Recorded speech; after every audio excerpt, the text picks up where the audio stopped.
Grounds of arrest, reasons of arrest, दोन्हींमध्ये फरक आहे. रिझन्स हे जनरलाइज्ड असतात. आरोपीने गंभीर स्वरूपाचा गुन्हा केला आहे, आरोपी पळून जाण्याची शक्यता आहे, आरोपी अजून गुन्हे करण्याची शक्यता आहे, आरोपी साक्षीदार आणि पीडितेवर दबाव आणण्याची शक्यता आहे, आरोपी पुरावे नष्ट करण्याची शक्यता आहे. हे झाले जनरलाइज्ड. आणि ग्राउंड्स ऑफ अरेस्ट हे पर्सनल असतात.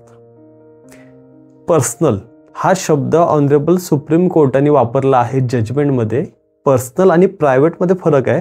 पर्सनल म्हणजे त्या गुन्ह्याच्या संदर्भात तपासी अधिकाऱ्याकडे असलेलं मटेरियल, त्याच्यामध्ये सदर आरोपी विरोधात जे काही ग्राउंड्स आहेत, ज्या ग्राउंड्सच्या आधारे त्याला अटक करण्यास संदर्भात प्रायमा फेसी एव्हिडन्स आहे किंवा त्याला तपास करायचा आहे, ह्या दोन्ही बाबी त्याच्यामध्ये येतात.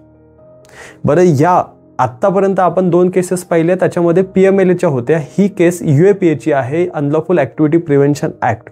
आता याच्या संदर्भात मेरिटवर न जाता ऑनरेबल सुप्रीम कोर्टाने लिखित स्वरूपात ग्राउंड्स ऑफ अरेस्ट न दिल्यामुळे आरोपीची सुटका केली होती, मुक्तता केली होती. कारण आरोपीला अटक झाली, लिखित स्वरूपात ग्राउंड्स ऑफ अरेस्ट दिले नाही, त्याच्यानंतर रिमांड झाली, रिमांडची ऑर्डर झाली आणि ऑर्डर झाल्यानंतर आरोपीच्या वकिलांच्या व्हॉट्सॲपवर प्रॉसिक्युशनकडून ग्राउंड्स ऑफ अरेस्ट पाठवण्यात आले.